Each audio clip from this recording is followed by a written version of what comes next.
कैसे हो आप सभी। स्वागत है आप सभी का अपने YouTube channel math skill classes पर। दोस्तों मैं आपके लिए साइंस और मैथ दोनों की टेस्ट सीरीज चला दिया हूं। दोस्तों ये आपके आरआरबी ग्रुप डी के लिए बहुत महत्वपूर्ण होने वाली है। इसमें वही पर्सन इंक्लूड किया हूं जो आपके एग्ज़ाम की दृष्टि से इम्पोर्टेंट है। एक बार आप सभी वीडियो को लाइक कर दीजिए और चैनल को सब्सक्राइब कर दीजिए दोस्तों। फिर अपन नॉन स्टॉप वीडियो को चलाएंगे। आज अपन साइंस का स्पीड टेस्ट सोल्व करेंगे मैथ स्किल क्लासेज। इस पर दोस्तों आपको एग्ज़ाम से रिलेटेड न्यूज़ और टॉप टेस्ट सीरीज साथ में क्लासेज मिलेंगी दोस्तों। अभी दोस्तों अपन टेस्ट सीरीज सोल्व करें आरआरबी ग्रुप डी के लिए। ये टेस्ट सीरीज़ आपके लिए बहुत इम्पोर्टेंट होने वाली है क्योंकि दोस्तों इसमें डायरेक्ट एग्जाम में क्वेश्चन आएंगे, सेम टू सेम क्वेश्चन आएंगे दोस्तों।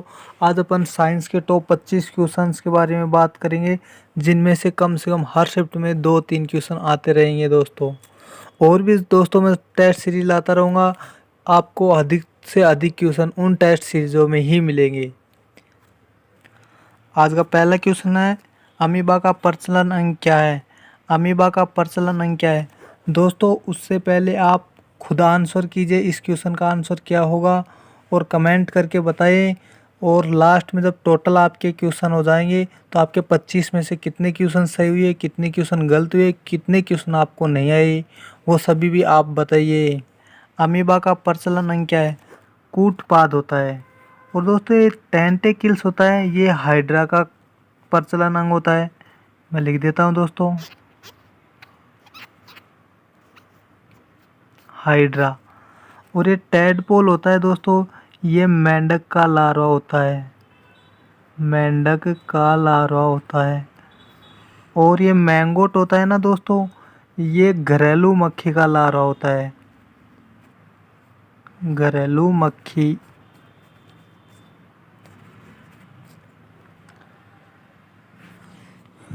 दोस्तों डायरेक्ट आपके क्वेश्चन आएगा, टैडपोल किसका लार्वा होता है।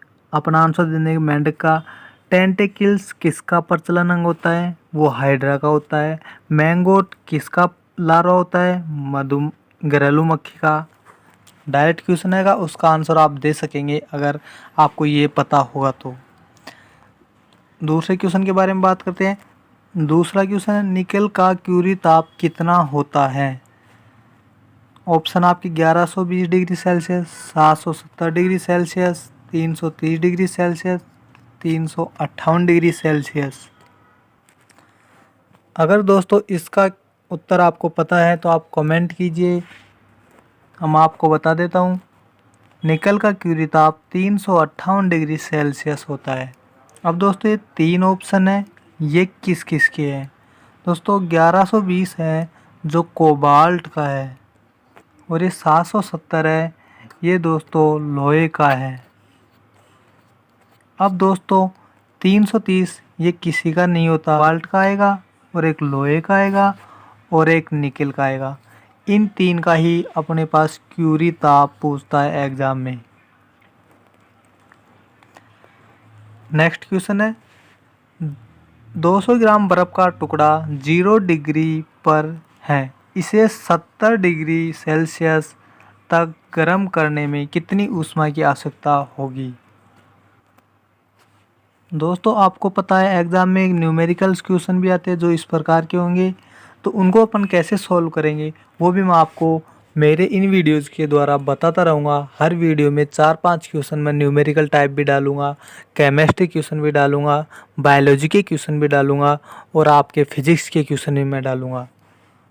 तो इस क्वेश्चन को दोस्तों हल करते हैं। अब दोस्तों इस क्वेश्चन को करने से पहले अपन गुप्त ऊष्मा के बारे में जानिए, क्योंकि इस क्वेश्चन में अपन को गुप्त ऊष्मा की ज़रूरत पड़ने वाली है।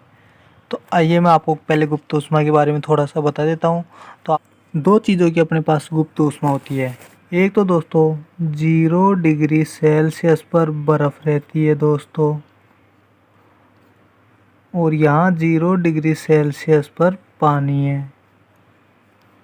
अब दोस्तों बर्फ़ पानी में पिघलेगी तो 0 डिग्री से पहले 0 डिग्री पानी में जाएगी, यानी दोस्तों अपने पास एक गुप्त ऊष्मा तो इन दोनों की होती है। और इधर दोस्तों क्या होता है, 100 डिग्री सेल्सियस और इधर भी 100 डिग्री सेल्सियस, क्योंकि दोस्तों यहाँ पर ये पानी है। अब वाष्प में बदलेगा, तो वाष्प में कब बदलेगा? 100 डिग्री पर दोस्तों। बर्फ़ से 0 डिग्री सेल्सियस पानी में बदलेगा तो उसकी गुप्त ऊष्मा कितनी होती है? तो इसकी दोस्तों गुप्त ऊष्मा को L से दर्शाते हैं। इसकी गुप्त ऊष्मा होती है 80 कैलोरी प्रति ग्राम। और 100 डिग्री सेल्सियस से 100 डिग्री वाष्प के लिए गुप्त ऊष्मा क्या होती है? इसके लिए गुप्त ऊष्मा होती है 540 कैलोरी प्रति ग्राम। इसको अपन याद कर लेंगे दोस्तों। 0 डिग्री सेल्सियस बर्फ़ से 0 डिग्री सेल्सियस पानी के लिए गुप्त ऊष्मा 80 कैलोरी होती है और 100 डिग्री सेल्सियस पानी से 100 डिग्री सेल्सियस वाष्प के लिए गुप्त ऊष्मा 540 कैलोरी प्रति ग्राम होती है। आइए अपने क्वेश्चन की तरफ चलते हैं। देखिए दोस्तों, इस क्वेश्चन में 0 डिग्री बर्फ़ से 0 डिग्री पानी में जाएगा पहले तो, और फिर जब पानी बन जाएगा तो 70 डिग्री सेल्सियस तक पानी में ही उबलेगा। 0 डिग्री से टोटल 70 डिग्री के लिए अपनी जो टोटल ऊष्मा खर्च होगी वही ऊष्मा अपन को ज्ञात करनी है। तो पहले दोस्तों मैं 0 डिग्री सेल्सियस से 0 डिग्री सेल्सियस पानी की निकाल लेता हूँ। उसके लिए दोस्तों सूत्र है Q बराबर में, ऊष्मा का सूत्र है दोस्तों Q बराबर में mL, और L दोस्तों अभी मैंने बताया था आपको 80 कैलोरी प्रति ग्राम। तो मैं उसको सूत्र में रख दूंगा। Q बराबर में m का मतलब द्रव्यमान 200 ग्राम और मल्टीपल में 80 कैलोरी प्रति ग्राम। अब दोस्तों ग्राम से ग्राम कट गया और ये मल्टीपल में हो जाएंगी। इधर लिख देता हूँ मैं, 8 दूनी 16, 3 0 आ गए और इधर ग्राम से ग्राम कट गया तो कैलोरी बचा। इसको मैं डायरेक्ट 16 किलो कैलोरी लिख सकता हूँ दोस्तों। अब दोस्तों यह 0 डिग्री पानी से 70 डिग्री पानी में बदलेगा। उसके लिए दोस्तों दूसरा सूत्र अपने यूज़ करने वाले हैं। सूत्र है Q बराबर में MS डेल्टा T। अभी डेल्टा T क्या है दोस्तों? क्योंकि 0 से 70 में जा रहा है। अपने अगर 100 होता तो मैं यहाँ पर 100 डिग्री सेल्सियस पानी होता, 100 डिग्री सेल्सियस वाष्प होता, तो मैं उसके लिए वो 540 वाला गुप्त ऊष्मा वाला सूत्र लगा देता। लेकिन यहाँ पर 0 से 70 में जा रहा है, यानी तापमीय अंतर आ रहा है। और ये डेल्टा T क्या है दोस्तों? तापमीय अंतर। सूत्र में इन सभी का मान रख देता हूँ मैं। Q बराबर में 200, द्रव्यमान अपने पास 200 था और विशिष्ट ऊष्मा 1 हो गई। डेल्टा T यानी तापमान का अंतर 70 हो गया दोस्तों। अब मैं इसको गुणा कर लेता हूँ। Q बराबर में यहाँ आ गया 14,000 कैलोरी। अब वही दोस्तों यहाँ से 14 किलो कैलोरी। अब दोस्तों इसको मैं Q1 दे देता हूँ और इसको मैं Q2 दे देता हूँ दोस्तों, क्योंकि मुझे जोड़ने में कोई दिक्कत नहीं आएगी। और दोस्तों मैं ऐसे जोड़ूंगा तो यहाँ से 16 किलो कैलोरी पहले था, 14 किलो कैलोरी अब है, तो टोटल 30 किलो कैलोरी इसका आंसर होगा दोस्तों।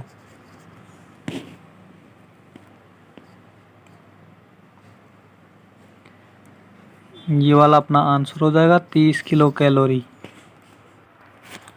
चौथा क्वेश्चन है दोस्तों, भूमि की क्षारीयता को दूर करने के लिए क्या मिलाया जाता है? भूमि की क्षारीयता को दूर करने के लिए भूमि में क्या मिलाएंगे दोस्तों? आप अपना आंसर कमेंट कीजिए दोस्तों, फिर मैं आपको आंसर बताता हूँ इस क्वेश्चन का। इस क्वेश्चन का दोस्तों आंसर है जिप्सम। अब दोस्तों उर्वरक आपको पता है। पांचवा क्वेश्चन है दोस्तों, फलों के रसों को सुरक्षित रखने के लिए किस अम्ल का प्रयोग करते हैं? तो दोस्तों फलों के रसों को जो सुरक्षित रखते हैं अपन, वो किस अम्ल के द्वारा सुरक्षित रहते हैं? आप अपना आंसर कमेंट कीजिए। दोस्तों इस क्वेश्चन का आंसर है फॉर्मिक अम्ल। अब ये फॉर्मिक अम्ल किससे प्राप्त होता है दोस्तों? ये अपन को चींटी के और मधुमक्खी के डंक से प्राप्त होता है। साइट्रिक अम्ल है दोस्तों, ये दोस्तों हमें खट्टे फलों से प्राप्त होता है, जैसे नींबू हो गया, आंवला हो गया, इनसे साइट्रिक अम्ल प्राप्त होता है। एसिटिक अम्ल दोस्तों, इसका सूत्र होता है CH3COOH, ये इसका सूत्र होता है। हाइड्रोक्लोरिक अम्ल का सूत्र HCl होता है। दोस्तों आपको एग्जाम में पूछेगा कि नींबू में कौन सा अम्ल कि साइट्रिक अम्ल किससे प्राप्त होता है? ऑप्शन में होगा नींबू, ऑप्शन में आपके आंवला आ सकता है, ऑप्शन में आपके और कुछ खट्टे फलों के नाम आ सकते हैं। और फॉर्मिक अम्ल का पूछे तो आपको चींटी का डंक हो गया, बिच्छू का डंक हो गया, सर्प का डंक हो गया, चींटी का डंक हो गया, सर्प का डंक। फॉर्मिक अम्ल का आपको पूछे कि फॉर्मिक अम्ल किससे प्राप्त होता है, तो आप बता दीजिए चींटी का अम्ल हो गया, चींटी का डंक हो गया, बिच्छू का डंक हो गया, इनसे हमें फॉर्मिक अम्ल प्राप्त होते हैं। अब तो पांचवें क्वेश्चन के बारे में बात करते हैं। रक्त कैंसर के उपचार में किसका प्रयोग होता है? दोस्तों एक क्वेश्चन डायरेक्ट आपके एग्जाम में आता है और इस क्वेश्चन को दोस्तों 80% स्टूडेंट गलत करते हैं। दोस्तों एक तो होता है कैंसर का उपचार और एक होता है रक्त कैंसर का उपचार, दोनों अलग अलग चीज़ें। अपन दोनों के बारे में आज जानेंगे। तो आइए दोस्तों मैं आपको बता देता हूँ कैंसर के उपचार के लिए किसका प्रयोग करते हैं और रक्त कैंसर के उपचार के लिए किसका प्रयोग करते हैं। दोस्तों कैंसर के उपचार के लिए अपन कोबाल्ट 60 का प्रयोग करते हैं कैंसर के लिए दोस्तों। और रक्त कैंसर के लिए दोस्तों अपन P35 यानी फास्फोरस 35 का उपयोग अपन रक्त कैंसर के लिए करते हैं। दोस्तों ये Na24 है, सोडियम 24 का उपयोग अपन रक्त परिसंचरण की जानकारी के लिए अपन सोडियम 24 का उपयोग करते हैं। रक्त परिसंचरण की जानकारी के बारे में अपन इसका उपयोग करते हैं। और कोबाल्ट 60 में दोस्तों अपन विटामिन B12 के अध्ययन की जानकारी अपन को विटामिन B12 के कार्य के अध्ययन अपन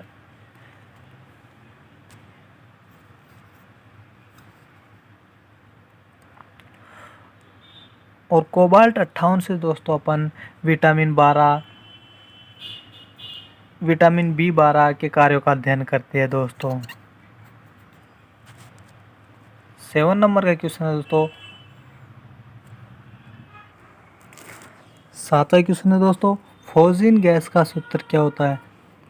दोस्तों इस क्वेश्चन से मैं आपको 3 क्वेश्चन जो आपके एग्ज़ाम में 100% आएंगे, वो चाहे किसी भी शिफ्ट में आए, तीनों क्वेश्चन आते हैं दोस्तों। कभी कौन सा क्वेश्चन आता है, कभी कौन सा क्वेश्चन आता है, तो मैं आपको तीन ही क्वेश्चन के बारे में दोस्तों बताने वाला हूँ। अब दोस्तों फ्यूजन गैस का सूत्र है ये दोस्तों आपका CO+Cl2, ये दोस्तों आपके फ्यूजन गैस का सूत्र हो गया। CO+H2 ये दोस्तों आपके वाटर गैस का सूत्र हो गया दोस्तों। आपके एग्जाम में डायरेक्ट पूछता है वाटर गैस का सूत्र क्या हो गया? दोस्तों इस वाटर गैस को अपन भाप अंगार गैस भी कहते हैं, भाप अंगार गैस, तो ध्यान रखना दोस्तों। और दोस्तों CO+N2 इसको दोस्तों अपन प्रोड्यूसर गैस कहते हैं, प्रोड्यूसर गैस कहते हैं दोस्तों इसको अपन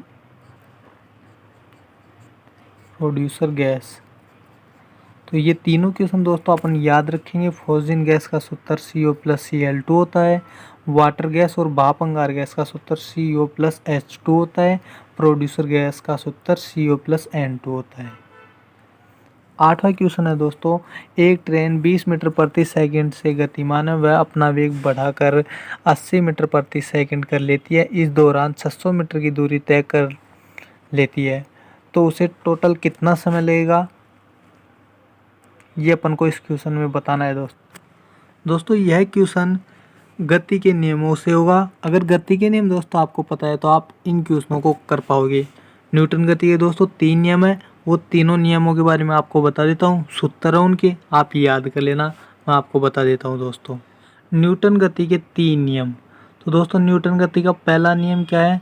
पहले नियम में दोस्तों V बराबर में u प्लस ए टी। दोस्तों v अंतिम वेग हो गया, u प्रारंभिक वेग हो गया, a त्वरण हो गया, t समय हो गया। सेकंड नियम है दोस्तों s बराबर में u t plus half A T square. अब दोस्तों इसमें s विस्थापन हो गया, u प्रारंभिक वेग हो गया, t समय हो गया और a त्वरण हो गया, t समय हो गया दोस्तों। अब दोस्तों थर्ड नियम है इसका v स्क्वायर बराबर में u स्क्वायर प्लस 2as। इस क्वेश्चन में दोस्तों पहला नियम और तीसरा नियम उपयोग में होने वाले हैं, तो मैं दोनों नियमों को इस क्वेश्चन के माध्यम से आपको बता दूंगा। अब दोस्तों पहला नियम आपको तब जरूरत पड़ेगी जब आपको त्वरण निकल जाएगा। अब त्वरण दोस्तों इस सूत्र से निकलेगा, इस सूत्र से त्वरण निकलेगा, फिर आपको इस सूत्र में रखेंगे तो आपको टी का मान प्राप्त हो जाएगा। अब देखिए दोस्तों कैसे निकलेगा। देखिए दोस्तों 20 मीटर प्रति सेकंड से गतिमान यानी यू आपका ये हो गया और अपना वेग बढ़ाकर 80 मीटर प्रति सेकंड यानी अंतिम वेग आपका ये कर लेती है। इस दौरान टोटल कितनी दूरी चली, 600 मीटर आपकी ये दूरी चली। तो यानी s का मान 600 हो गया और v का मान 80 हो गया और u का मान अपने पास 20 हो गया। तो अपन सूत्र में रख देते हैं दोस्तों 80 गुणा 80 बराबर में 20 गुणा 20 प्लस 2x मान लेता हूँ a को और s का मान 600 हो गया दोस्तों। यहाँ पर आया दोस्तों 6400 बराबर 400 प्लस 1200x।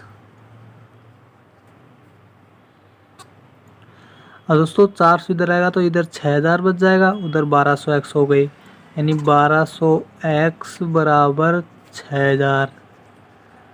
अब दोस्तों ये कट जाएगा इधर से ये 5 बार और x का मान 5 आ जाएगा यानी दोस्तों त्वरण अपने पास कितना मिला 5। अगर दोस्तों अपने पास इसी क्वेश्चन में त्वरण पूछता तो अपन दोस्तों 5 इसका आंसर कर देते, लेकिन अपने पास इसमें समय पूछा है, समय अपने पास इस सूत्र से निकल जाएगा। तो मैं समय को भी निकाल देता हूँ दोस्तों। सूत्र होगा दोस्तों v बराबर में u प्लस ए टी और v दोस्तों अपने पास 80 था और u अपने पास 20 था प्लस 5t। अब दोस्तों ये इधर आएगा यानी माइनस का हो जाएगा, 60 बच जाएंगे, 5t बराबर 60 हो गए और t बराबर दोस्तों 12।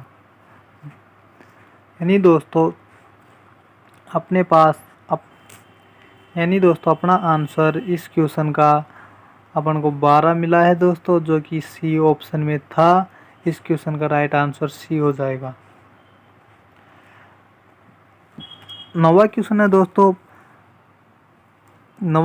दोस्तों पानी के गिलास में रखा नींबू किस वजह से मोटा दिखता है, यानी प्रकाश के किस घटना के कारण वह हमें मोटा दिखाई देता है। इस क्वेश्चन का सही आंसर होने वाला है दोस्तों अपवर्तन। प्रकीर्णन की घटना दोस्तों आकाश में होती है, जो आकाश का काला रंग दिखाई देना, आकाश का नीला रंग दिखाई देना, ये अपन को प्रकाश के प्रकीर्णन के कारण दिखाई देता है। नवा क्वेश्चन एक बार फिर से दोस्तों नवा क्वेश्चन आ गए, 9 क्वेश्चन डबल हो गए कोई। अब देखिए दोस्तों नवा क्वेश्चन अवतल लेंस की फोकस दूरी 20 सेंटीमीटर है तो उसकी क्षमता क्या होगी। यानी दोस्तों लेंस की क्षमता पूछ रहा है। लेंस की क्षमता का सूत्र दोस्तों अपने पास होता है 1/f, p बराबर 1/f। और दोस्तों इसकी क्षमता डायोप्टर में मापी जाती है, डायोप्टर में मापी जाती है। अब 1/f है दोस्तों यानी 1/20 दोस्तों सेंटीमीटर में, तो मीटर में बदलने के लिए मैं इसको 100 से गुणा करा दूंगा और ये दोस्तों अपने पास आ जाएगा, 0 से 0 कट गया और इसका 5 आंसर सही होगा दोस्तों।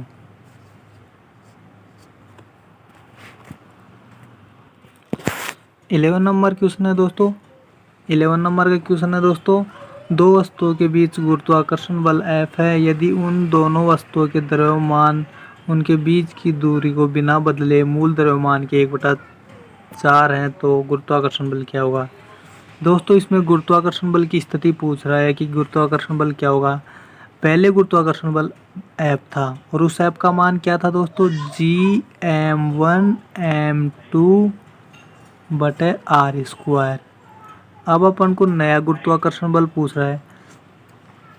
अब दोस्तों इसमें नए गुरुत्वाकर्षण बल में मैं आपको बता दूं कि द्रव्यमान क्या क्या होंगे। द्रव्यमान m1 होगा नए गुरुत्वाकर्षण बल के लिए दोस्तों। जो पहले m1 था उसका 1/4 और m2 भी यही होने वाला है। जो पहले m2 था उसका 1/4 हो गया।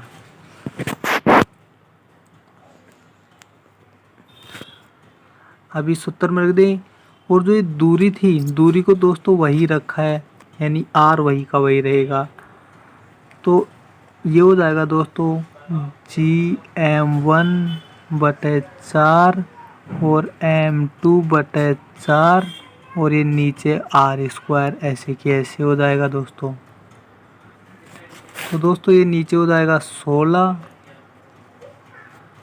और ये Gm1m2/r², इसका मान दोस्तों F पहले से ही निर्धारित था ही।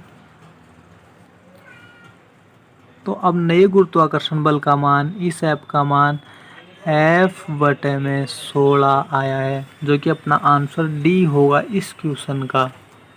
आपको दोस्तों अच्छे से समझ में आ गया होगा, क्योंकि दोस्तों पहले F दे रखा था। अब आपको नया F पूछा है कि नए F का मान क्या होगा, और कुछ नहीं बदला उसने, बस द्रव्यमान बदले हैं, वो भी 1/4 किए हैं। अब 1/4 आपको पता है, 1/4 और 1/4 गुणा होंगे तो 1/16 हो जाएंगे। अपन सोच के भी इस क्वेश्चन का आंसर दे सकते थे, लेकिन मैं आपको तरीके से बताऊं दोस्तों। अगर एक पिंड का संवेग 4 गुणा कर दिया जाए तो उसकी गतिज ऊर्जा पर क्या प्रभाव पड़ेगा। दोस्तों गतिज ऊर्जा का सूत्र K बराबर में 1/2 mv² होता है। इस सूत्र से तो दोस्तों संवेग का कुछ पता नहीं चल रहा कि संवेग क्या होगा क्या नहीं होगा। संवेग का सूत्र होता है दोस्तों P बराबर में mv। अगर दोस्तों मैं दोनों तरफ स्क्वायर कर दूं तो कुछ भी फर्क नहीं पड़ेगा। अब देखिए दोस्तों v² बराबर में P²/mv² होता है। हो गया दोस्तों, इससे ही निकल के आया है। अब दोस्तों इस v² को मैं इसमें ऐड कर दूं तो देखिए दोस्तों K बराबर में 1/2 m इंटू में P²/m², एक m से एक m कट जाएगा। अब दोस्तों अपने पास पूछा गया कि संवेग को 4 गुणा कर दूं तो गतिज ऊर्जा पर क्या प्रभाव पड़ेगा। दोस्तों जब मैं यहाँ पर 4 का स्क्वायर लिखूँगा तो दोस्तों उसका मान 16 हो जाएगा, यानी कि 16 गुनी हो जाएगी दोस्तों अपनी गतिज ऊर्जा भी। दोस्तों मैं आपको पहले सूत्र से बताऊँ कैसे निकलेगी कैसे नहीं निकलेगी। अगर दोस्तों आपको ये चीज़, ये फंक्शन अगर आपको पता नहीं होता तो दोस्तों आप इस क्वेश्चन का आंसर नहीं देते, ये मैं गारंटी के साथ कह सकता हूँ। 12 क्वेश्चन है दोस्तों। कृत्रिम वर्षा के लिए क्या उपयोग करते हैं। दोस्तों फिल्मों में आपने भी देखा होगा कि कृत्रिम वर्षा होती है, उसके लिए किस चीज़ का उपयोग करते हैं। उसके लिए दोस्तों अपन सिल्वर आयोडाइड का उपयोग करते हैं, सिल्वर नाइट्रेट। इसका उपयोग दोस्तों अपन जब वोट डालने जाते हैं तो वो इंक लगाते हैं ना उंगली पर, वोट में इसका उपयोग करते हैं दोस्तों। और सिल्वर क्लोराइड, इसको दोस्तों अपन हॉर्न सिल्वर कहते हैं, हॉर्न सिल्वर कहते हैं।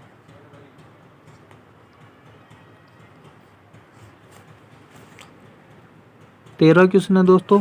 कांच की बंदूक से गोली मारने पर सिर्फ छिद्र होना, यह न्यूटन गति के किस नियम को दर्शाता है। दोस्तों यह न्यूटन गति के प्रथम नियम को दर्शाता है। न्यूटन गति का द्वितीय नियम आपको पता है बल का नियम है। न्यूटन गति का तृतीय नियम क्रिया प्रतिक्रिया का नियम हो गया। और न्यूटन गति का प्रथम नियम को गैलीलियो का नियम भी कहते हैं और जड़त्व का नियम भी कहते हैं। यह क्वेश्चन दोस्तों आप याद रखना, ये आपके एग्जाम में अक्सर पूछता रहता है। क्वेश्योरकोर रोग किस से होता है? दोस्तों ये आपके एग्ज़ाम में 100% मिल सकता है। आप इसको दोस्तों VVIP लगा लीजिए दोस्तों। ये वेरी वेरी इंपॉर्टेंट क्वेश्चन है। ये दोस्तों अधिकतर स्टूडेंट्स को नहीं पता है। दोस्तों यह प्रोटीन से होने वाला रोग है। अब दोस्तों द्विनाम पद्धति की खोज किसने की थी? दोस्तों यह क्वेश्चन एग्जाम में बहुत पूछ रहा है। अभी इस टाइम पे दोस्तों ट्रेंडिंग क्वेश्चन है SSC और रेलवे के।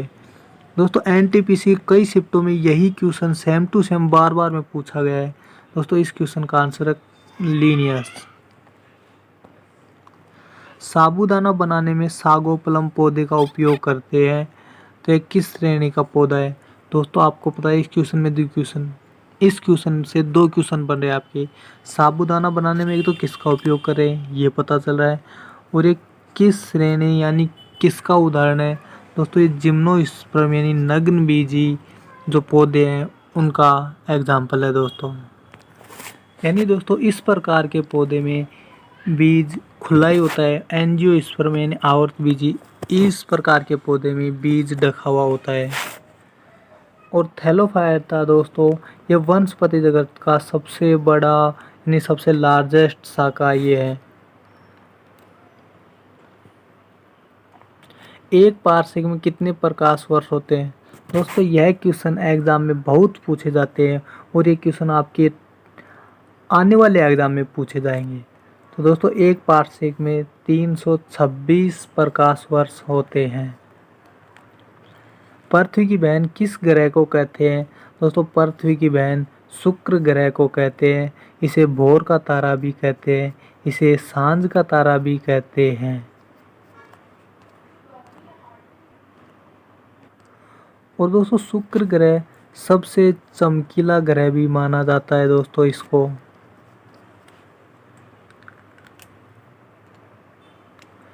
दोस्तों मंगल ग्रह पर संसार का सबसे बड़ा पर्वत निक्स पर्वत भी इसी ग्रह पर उपस्थित है दोस्तों। और यहाँ पर दोस्तों सबसे बड़ा ज्वालामुखी भी इसी पर्वत पर आया था, जो कि अपने एवरेस्ट से दोस्तों 3 गुना है।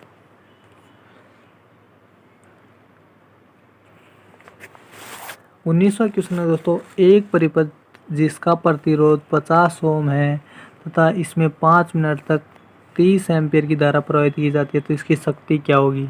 शक्ति निकालने के लिए दोस्तों एक सूत्र होता है I²R। यह दोस्तों जब अपन प्रतिरोध पढ़ते हैं तो वहाँ पर ये सूत्र काम में आता है।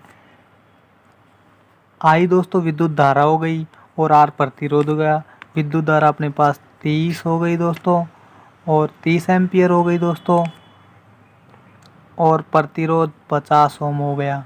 और अपन सूत्र में रख देते हैं दोस्तों, P बराबर में 30 का स्क्वायर 900 हो गया, इंटू में 50 हो गया, और ये दोस्तों अपने पास आ गया 45,000 वाट। और ये दोस्तों ऑप्शन सी इस क्वेश्चन का सही आंसर होगा। 20वां क्वेश्चन है, मोटर किस सिद्धांत पर कार्य करती है? दोस्तों मोटर फ्लेमिंग के बाएं हस्त के नियम पर कार्य करती है। ऑप्शन डी आपका सही होगा। और आपको दोस्तों यहाँ पर जनरेटर पूछ ले दोस्तों, तो वह होगा दोस्तों फ्लेमिंग के दाएं हस्त नियम के आधार पर। और साथियों अगर आपको ट्रांसफार्मर के बारे में पूछे कि ट्रांसफार्मर किस सिद्धांत पर कार्य करता है, वो अन्योन्य प्रेरण के सिद्धांत पर कार्य करता है। नेक्स्ट क्वेश्चन है दोस्तों, पराबैंगनी किरणों की खोज किसने की थी? दोस्तों पराबैंगनी किरणों की खोज रीटर ने की थी। अब दोस्तों मैं आपको इन तीनों ऑप्शंस के बारे में बता देता हूँ कि किन किरणों की खोज की। दोस्तों रोंटेजन ने एक्स किरणों की खोज की थी। यह आपके पास खूब पूछता है दोस्तों, रोंजन भी आ जाता है, रोंटेजन भी आ जाता है, तो आप इस चीज़ से घबराना मत। एक्स किरणों की खोज रोंटेजन ने की थी। और मार्कोनी ने दोस्तों दीर्घ किरणों की खोज की थी। और बैकुरल ने दोस्तों गामा किरणों की खोज की थी। दोस्तों आपको एक खोज वाले से एक क्वेश्चन आपके एग्ज़ाम में आता ही रहता है, तो आपको दोस्तों इन क्वेश्चंस को भी पढ़ना होगा। अब दोस्तों 22 नंबर क्वेश्चन है, पारे में धोनी की चाल क्या होती है। दोस्तों ये जो लिखी हुई है सभी किसी न किसी की चाल है। आपके एग्ज़ाम में एक चाल 100% पूछता है दोस्तों, इसमें कोई शक नहीं है। अगर दोस्तों आपको पता है इस क्वेश्चन का आंसर तो आप भी लिखिए और इन ऑप्शंस के बारे में भी लिखिए कि ये किन किन में धोनी की चाल है। आप इसका भी आंसर टाइप कीजिए और साथ में इन ऑप्शंस का भी टाइप कीजिए दोस्तों। दोस्तों पारे में धोनी की चाल 1546 मीटर प्रति सेकंड होती है और 1224 दोस्तों ये आपके हाइड्रोजन में होती है और दोस्तों 1530 आपके समुद्री जल में होती है। समुद्री जल में और दोस्तों 965 ये आपके दोस्तों हीलियम की होती है। और दोस्तों 23 नंबर क्वेश्चन है, आलू का अंगमारे रोग किसके कारण होता है। दोस्तों यह कवक के कारण होने वाला रोग है। 24 नंबर क्वेश्चन है दोस्तों, यूरिया का सूत्र क्या है। यूरिया का सूत्र दोस्तों NH2CONH2 है। ये आपके यूरिया का सूत्र हो गया। COCl2 ये आपके विरंजक चूर्ण हो गया दोस्तों। FeS2 ये दोस्तों पाइराइट हो गया, जिसे मूर्खों का सोना भी कहते हैं। दोस्तों इस क्वेश्चन को आप ज़रूर याद रखना, मूर्खों का सोना या फिर झूठा सोना किसे कहते हैं, वह दोस्तों FeS2 को कहते हैं। हाइड्रोजन की खोज किसने की थी। दोस्तों हाइड्रोजन की खोज हेनरी कैवेंडिश ने की थी। ऑप्शन ए दोस्तों न्यूटन ने गति के 3 नियम दिए थे। रदरफोर्ड ने दोस्तों नाभिक की खोज की थी। रदरफोर्ड ने दोस्तों नाइट्रोजन की भी खोज की थी और नाभिक की खोज भी की थी। और जेम्स चैडविक ने दोस्तों न्यूट्रॉन की खोज की थी। और प्रोटॉन की खोज दोस्तों गोल्ड स्टीव ने की थी। गोल्ड स्टीव ने, लेकिन दोस्तों नाम इसका रदरफोर्ड ने दिया था, भूल मत जाना दोस्तों। प्रोटॉन की खोज तो गोल्ड स्टीव ने की थी, लेकिन जो प्रोटॉन नाम है वो गोल्ड रदरफोर्ड ने दिया था और न्यूट्रॉन की खोज और नाम जेम्स चैडविक ने। और इस क्वेश्चन का आंसर हो जाएगा हेनरी कैवेंडिश।